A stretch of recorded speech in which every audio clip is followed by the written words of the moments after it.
Skin को moisturise करता है और फिर हम कंफर्टेबल महसूस करते हैं। इसमें जो ज़्यादातर जो कोल्ड क्रीम है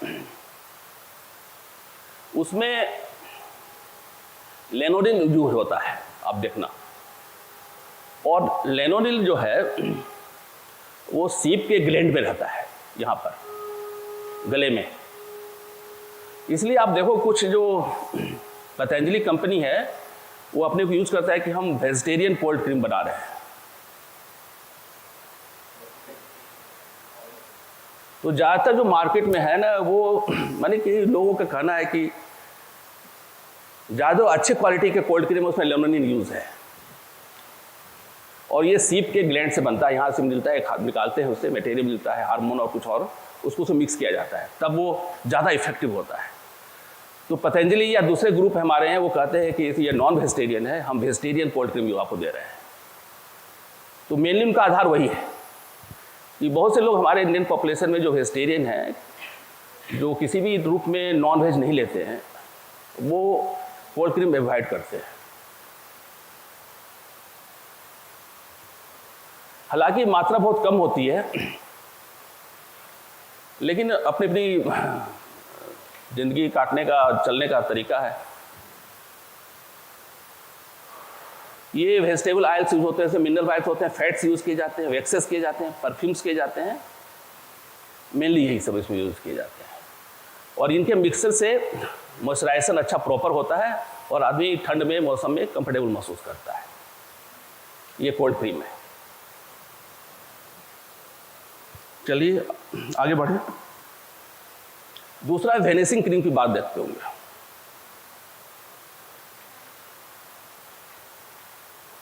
वेनिसिंग क्रीम का यह असर है कि ये हल्का शरीर पर फिल्म बनाता है, टेम्पोररी रहता है और मेनली ये फाउंडेशन के लिए यूज होता है। वेनिसिंग क्रीम लगा के पाउडर लगाया जाता है ताकि उसकी ड्यूरेबिलिटी बढ़ जाए।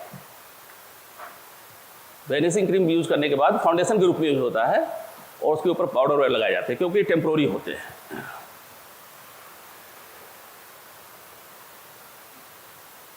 इसमें एस्टेरिक एसिड है, एल्कलाई है, पॉलीऑल है और वाटर है। पॉलीऑल ग्लिसरीन होता है, ग्लिसरीन यूज होता है मेनली, मान लो आप। तो वेनिसिंग क्रीम जो है नॉन ग्रीजी है और ये डिसअपियर हो जाता है, समाप्त हो जाता है कुछ दिन में, कुछ देर बाद। लेकिन लगाने के बाद लोग पाउडर वगैरह यूज कर लेते हैं या दूसरा क्रीम यूज कर लेते हैं उसके स्टेबिलिटी के लिए, उसको स्टेबिलिटी प्रदान करता है वेनिसिंग क्रीम। कुछ क्रीम में ब्लीचिंग क्रीम के नाम से भी यूज होता है कि भाई ये ब्लीच करवा रहे हैं, ब्लीच करा रहे हैं।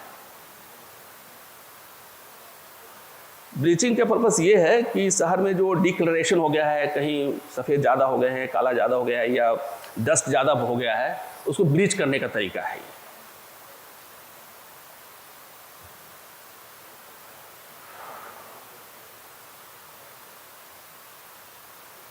तो ये इसका मेन जो तरीका है, आदमी काला या गोरा क्यों होता है? अगर मेलेनिन एक केमिकल है वो अगर शरीर में ज़्यादा है तो आदमी ब्लैकिश होगा और अगर वो कम है तो आदमी गोरा होगा। ये मेन कॉन्सेप्ट है इसका। तो ब्लीचिंग में मेलेनिन कम करने का एक टेम्पोररी प्रयास है मेलेनिन।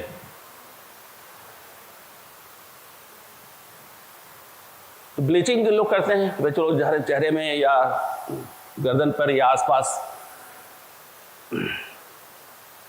गंदा हो गया ज़्यादा, डस्ट ज़्यादा हो गया है, या हम जितने गोरे हैं उतने गोरे हम दिख नहीं रहे हैं तो लोग ब्लीच कराते हैं।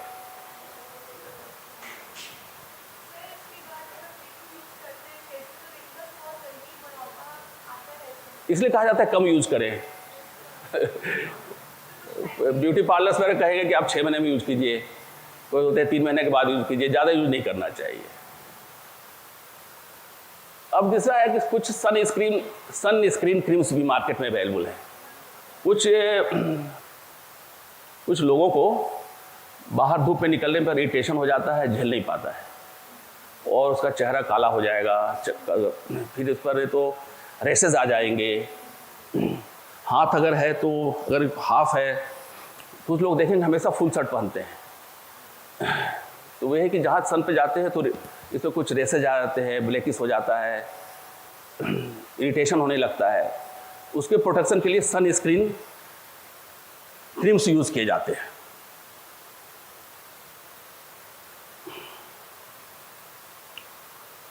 और जो सन से हमारे अल्ट्रावायलेट रेज निकलते हैं उनको चेक करने के लिए किया जाता है। तो बहुत से लोग तो रेसिस्टेंट होते हैं, लेकिन कुछ लोग हैं जो कि रेसिस्टेंट नहीं होते अल्ट्रावायलेट रेज की तुलना में। तो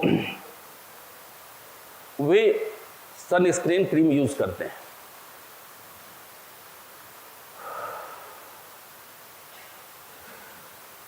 कुछ लोगों में पाया गया है कि अगर ज़्यादा एक्सपोज्ड है सन के तरफ तो उसको कैंसर भी, स्किन कैंसर डेवलप हो गया है अल्ट्रावायलेट रेज के ज़्यादा इंटेक से।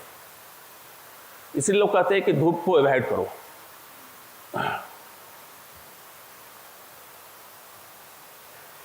ये बात अलग है कि कुछ लोग रेजिस्टेंट हो जाते हैं, जो बेचारे हमारे गरीब मजदूर हैं, वो दिन भर धूप में काम करते हैं, उन्हें कुछ नहीं होता है।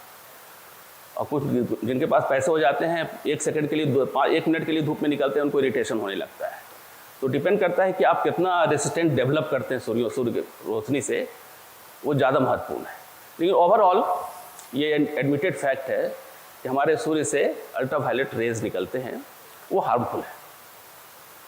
और जैसे जैसे क्लाइमेटिक चेंज हो रहा है, पॉल्यूशन लेवल बढ़ रहा है, अल्ट्रावेव रेज का जो इनकमिंग है वो ज़्यादा बढ़ते जा रहा है। इसी सब को स्टडी करने के लिए अभी सूर्य पर भेजा जा रहा है। किस नाम से भेजा जा रहा है? आदित्य 11 भेजा जा रहा है, इसी सब चीज़ को स्टडी करने के लिए। आज लॉन्च होने वाला है, आज या कल है? आज ही है। आज 2 तारीख है ना, 2 तारीख है। तो जैसा मैंने बताया कि सूर्य की रोशनी में 2 तरह के अल्ट्रावायलेट रेज पाए जाते हैं, ultraviolet rays A and B. उसमें ए जो है उसका वेवलेंथ ज़्यादा बड़ा होता है और इसका कम होता है बी का। ये जो ए है शरीर के अंदर घुस जाता है और हमारे शरीर में जो स्किन में wrinkles, sun spots, premature ageing मतलब बुढ़ापा जल्दी आने लगता है। अल्ट्रावायलेट ए का इससे ये होते हैं। लेकिन अल्ट्रावायलेट बी जो है मोर डेंजरस है। उससे क्या होता है, उसका वेवलेंथ तो कम है, ये पेनिट्रेट नहीं करता, भीतर नहीं जाता है, ये शरीर स्किन कैंसर डेवलप करता है। शरीर के अपर लेयर में ही काम करके ज़्यादा इंटेक होने पर कैंसर डेवलप हो जाता है। सनबर्न हो जाएगा, किसी के गाल पर, किसी के हाथ पर, ये जो एक्सपोज पार्ट रहता है उस पर ये हो जाता है। आगे बढ़े।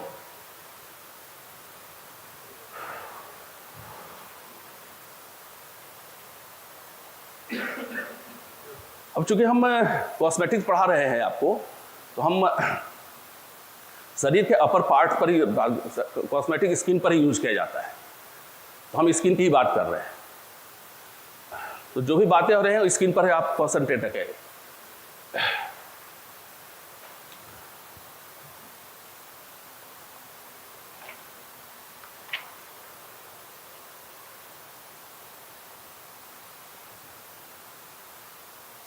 मेलानोमा जो है तो शरीर में वो मेलानिन की मात्रा बढ़ा देता है इस कैंसर से। ये कैंसर ये क्या होता है, तिल के रूप में निकलेगा और ब्लैकिश रहेगा, लेकिन कैंसरस होता है। किसी किसी में एकाएक तिल निकल जाता है और ज़्यादा मतलब निकलने लगा तो उसको जांच जरूर करा लेना चाहिए। ऐसा तो नहीं है कि सन रेज के ज़्यादा एक्सपोजर में या किस कारण से वो इस तरह की बातें हो गई। नॉन मेलानोमा क्या होता है, इसमें वो दिखता तो नहीं है, लेकिन शरीर के मिडिल एरिया में वो कैंसर डेवलप होने लगता है। ये भी डेंजरस है। वहाँ दर्द होगा, फूल जाएगा एरिया, वो इन्फ्लेम्ड हो जाएगा, इस तरह की बातें होती हैं। ये भी दोनों मेलानोमा, चाहे वो अपर लेयर में हो चाहे वो मिडिल लेयर में हो, दोनों डेंजरस है। इसमें काला नहीं दिखता है, नॉन मेलानोमा में कुछ नहीं, जैसा है वैसे ही दिखेगा।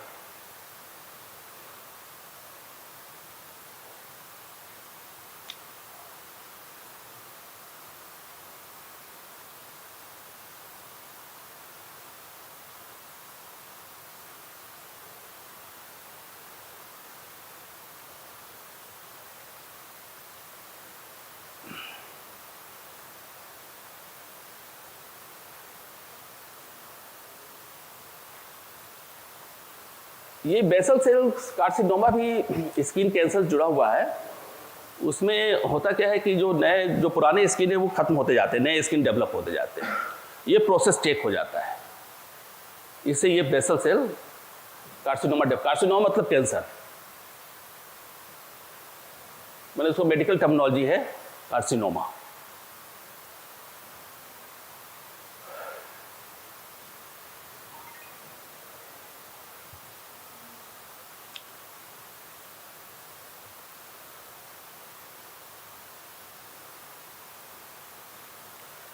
ये स्क्वेमस सेल कार्सिनोमा में क्या है, नोडल्स वगैरह आ जाते हैं शरीर पर, वो भी कैंसर के, ये सब अल्ट्रावायलेट रेज के कारण ही हो रहा है, इस ढंग से मान लो आप। उसी तरह ये सब मेनली मेलानोमा और नॉन मेलानोमा महत्वपूर्ण है, आप इसको देख लेना। मैंने मेलेनिन के बारे में बता दिया आपको कि कलर डिफाइन करता है, और बस ठीक है, चलिए आगे बढ़े। मैंने यही बताया कि अगर लो है तो आदमी गोरा होते जाएगा, वो भी कोई भी इंसान, और अगर हाई है तो डार्कर होते जाएगा। मेलेनिन मेनली यही है कॉन्सेप्ट इसका, अगर कम है तो वो गोरा है और ज़्यादा है तो काला है। इसके मात्रा पर किसी के कलर डिसाइड होते हैं।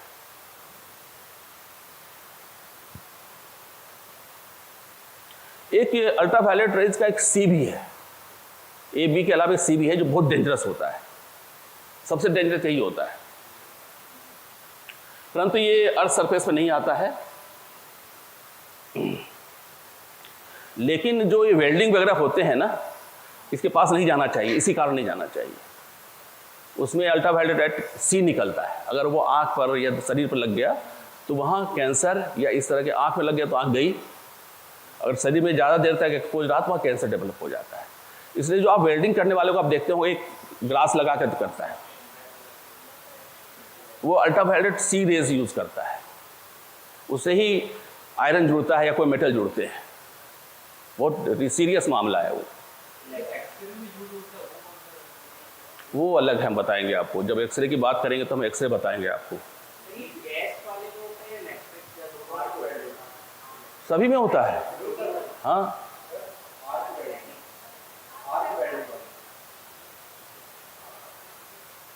देखो उसमें, चलिए हम बताएंगे उसके बारे में, आप भी बताएंगे आगे।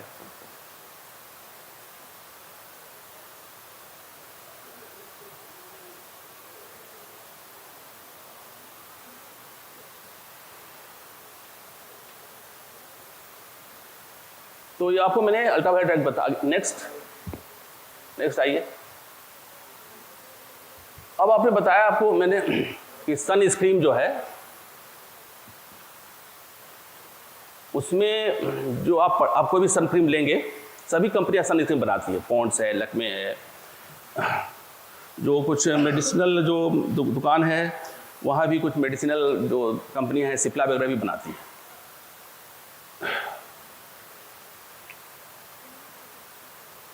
ये SPF जो है, ये है कि आपको अल्ट्रावायलेट रेज को रोकने के लिए वो कितना सक्षम है।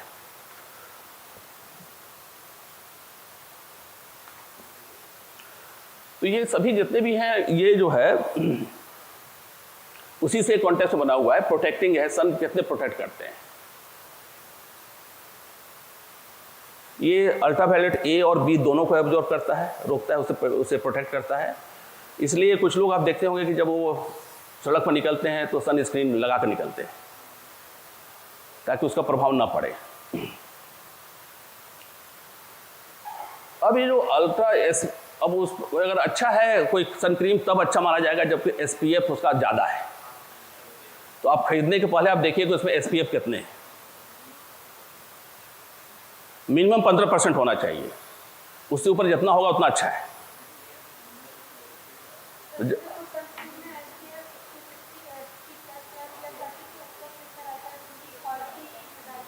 नहीं, हम बताएंगे आपको। आइडियल तो ये है कि 100% SPF वैल्यू हो, लेकिन प्रैक्टिकली होता नहीं है, क्योंकि SPF बढ़ाने वैल्यू बढ़ाने के चलते वो कॉस्ट ज़्यादा हो जाता है उसका।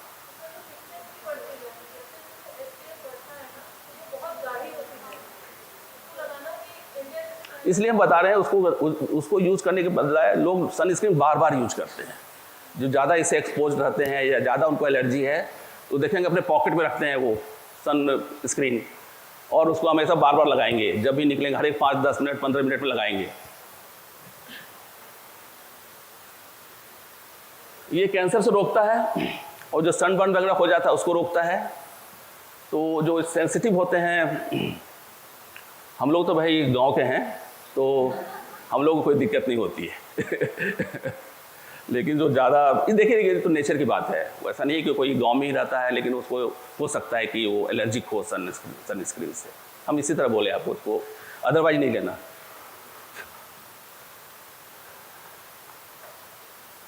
उसी तरह SPF वैल्यू के बारे में ज़्यादा अगर है तो ज़्यादा अच्छा है।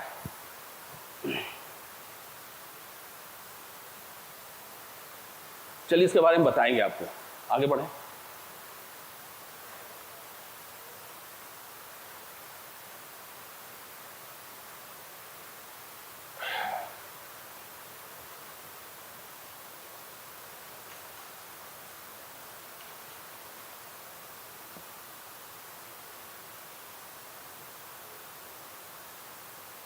चलिए कोई ठीक सो इसी तरह है। सनस्क्रीन स्क्रीन, रुक जाओ, सब बता दिए, ऐसे कोई नई बात नहीं है। आगे बढ़े। सनस्क्रीन सबसे पहले 1938 में ये ग्रिटजर ने किया था उसका आविष्कार। उस समय उन्होंने SPF 2 का बनाया था सिर्फ, लेकिन आजकल SPF 2 कुछ नहीं होता है। मिनिमम मार्केट में जो अवेलेबल है 15% होता है, 93% UV भी एब्जॉर्ब करता है, और 30 वाले जो होते हैं वो 97% करता है। जो 50 SPF होता है 98% करता है, और जो 100 होता है वो 99% करता है, तभी 1% बच जाता है। तो ऐसी कोई क्रीम अवेलेबल नहीं है जो कि 100% हम अल्ट्रावायलेट B को रोक सकें। अगर आप उससे एलर्जिक हैं या नहीं भी है तो वो आपको इफेक्ट तो करेगा ही। मतलब ये है कि अगर वो SPF कम है तो ये भी कम है, परसेंटेज भी कम है। तो जब भी आप खरीदें तो वो देख कर खरीदें। आगे बढ़े। ये वही है, बता रहा है, उसको ग्राफ के रूप में बता रहा है। जो आप सनस्क्रीन खरीदते हैं ना उसमें ये सब चीज रहते हैं। SPF इससे बढ़ता है, इन केमिकल से, कोई बाहर से नहीं आता है। इस केमिकल के यूज करने से SPF वैल्यू बढ़ती है। तो चूंकि ये सभी कीमती चीज होते हैं इसलिए सनस्क्रीन की कीमत ज़्यादा होती है। साधारण कोल्ड क्रीम या जो मॉइस्चराइजिंग क्रीम है, वेनिशिंग क्रीम है, इससे कीमत ज़्यादा होती है। और ये इसको मेडिसिनल क्रीम के रूप में माना जाता है। ज़्यादातर दवा दुकानें मिलती है, ऐसे आजकल तो सब जगह मिलती है सब कुछ, कोई दिक्कत नहीं।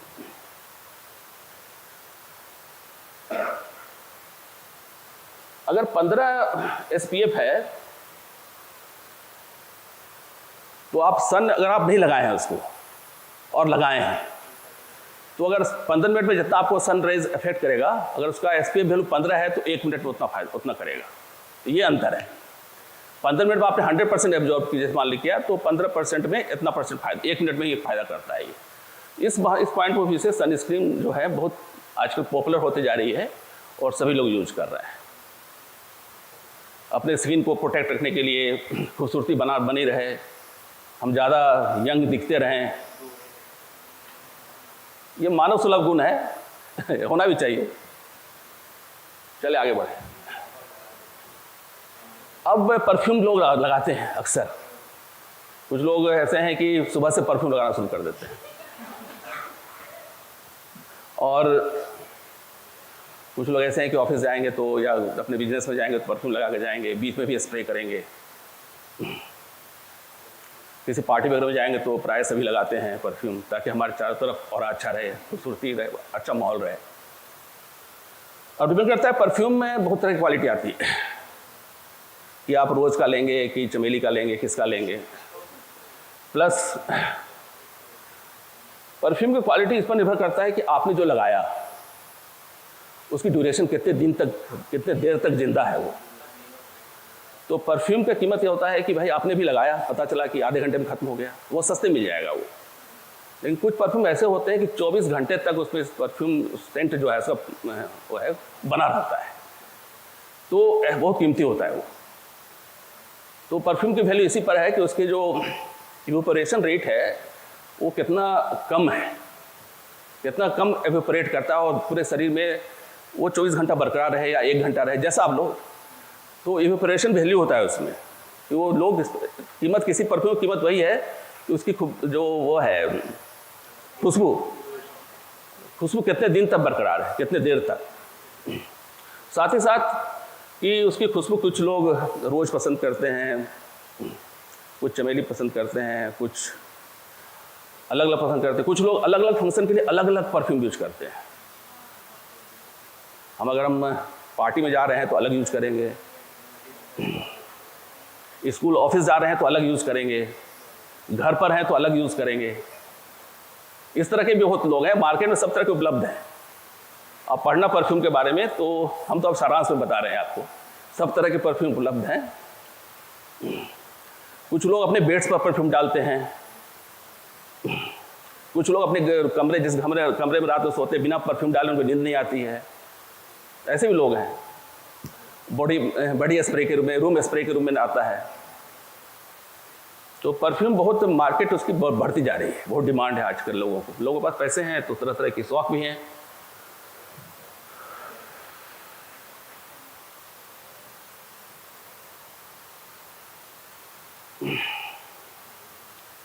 मेनली इसमें कुछ ऑयल्स यूज किए जाते हैं, कुछ सॉल्वेंट्स यूज किए जाते हैं, और सॉल्वेंट्स से ही उसकी कीमत तय होती है कि क्या क्या आप सॉल्वेंट यूज कर रहे हैं। हम आएंगे उस पर भी।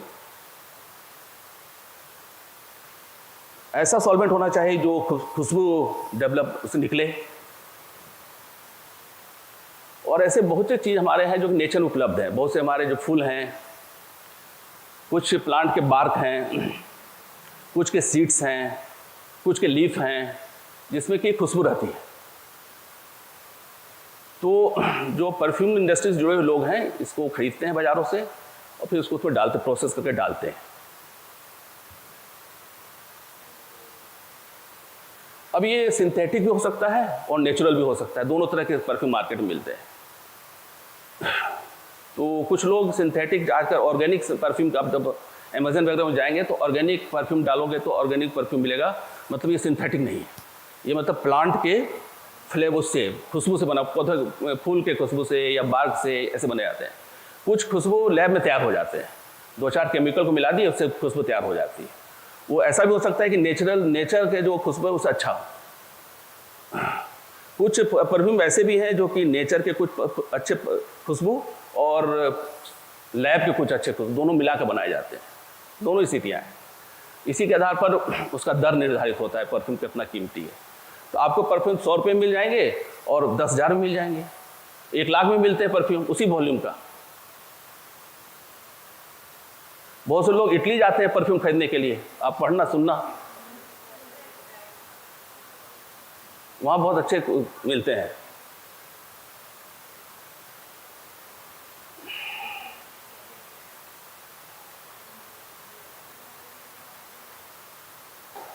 जो परफ्यूम में एक जो पॉपुलर वर्ड है व्हीकल्स है, जो हमेशा वो आपस में रिएक्ट करते जाता है, आपस में इस तरह के लोग की अंडरस्टैंडिंग रहती है और परफ्यूम में खुशबू डेवलप होते रहती है। जब आप उसका स्प्रे दाबोगे तो खुशबू निकल आती है, इस तरह का है। तो व्हीकल्स है उसमें मेनली, उसमें वाटर और इथेनॉल ही मेन रहता है। वाटर तो रहता ही है, इथेनॉल यूज किया जाता है इस काम के लिए। तो व्हीकल ऑफ परफ्यूम जो इथेनॉल होता है। आगे बढ़े। फिक्सेटिव जो है उसका रेट ऑफ इवोपरेशन तय करता है। जैसे मान लीजिए आपने अपने शर्ट पर कुछ डाला परफ्यूम, वो कितने दिन तक, कितना देरी, कितना उसका स्पीड क्या है इवोपरेशन का। पता चला आपने कुछ सस्ता खरीदा, 10 रुपये वाला खरीदा, वो मुश्किल से 1 मिनट में टिका, तो उस समय तो बहुत खुशबू लग रही है, यार बहुत अच्छा है। पता चला कि वो खत्म हो गया 10 मिनट के बाद। आजकल पॉकेट के स्प्रे भी आ गए हैं, लोग परफ्यूम यूज करते हैं, पॉकेट में रखे रहते हैं। इतने आजकल कुछ शौक वाले हैं कुछ कंपनी ने पॉकेट में परफ्यूम निकाल कर रखा है और ऐसे छोटे से रहते हैं, अपना डाल दिया, वॉशरूम गया डाल दिया, अपने चैम्बर में रख के डाल दिया, हमेशा यूज़ करते हैं। वो इसी कारण यूज़ करते हैं कि एक तो आप जब डालते हो उसमें परफ्यूम में, तो किसी का ज़्यादा प्रेशर से निकलता है, किसी का कम प्रेशर से निकलता है, वो इवोपरेशन का ही कारण है।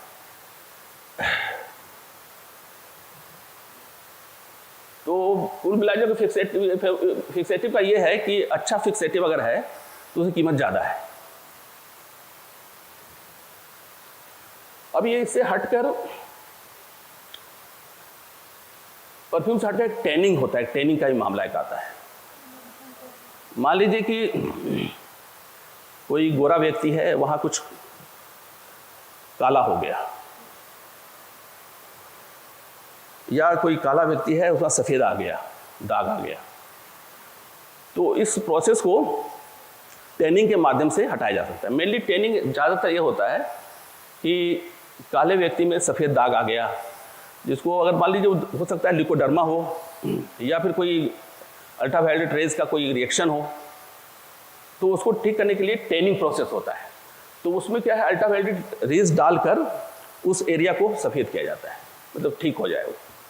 अगर कोई काला है, अगर सफ़ेद हो गया तो काला किया जाए उसे, इस ढंग से उसको टैनिंग प्रोसेस कहलाते हैं। मेनली उसमें अल्फा यूवी रेज का ही उपयोग होता है। मेनली उसका मेलेनिन का इंक्रीज बढ़ा देता है, टैनिंग में वही है मेनली। तो ये मुख्यतः किसी काले व्यक्ति में अगर सफ़ेद दाग आ गया है तो उसके पर्पस के लिए ये यूज़ किया जाता है।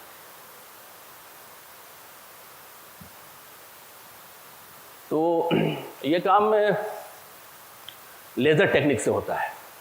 आप देखेंगे कि जो स्किन एक्सपर्ट रहते हैं उनके यहाँ लिखा रहता है कि लेजर से सुविधा, लेजर से अल्ट्रावायलेट लेजर सुविधा उपलब्ध है। यही सुविधा है, ट्रेनिंग का काम करते हैं। चलिए आगे बढ़ें।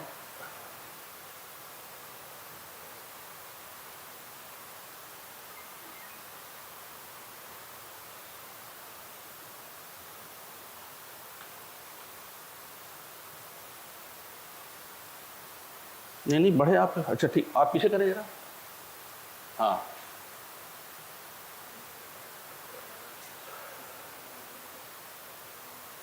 ये कुछ लोगों को स्किन का टीबी हो जाता है,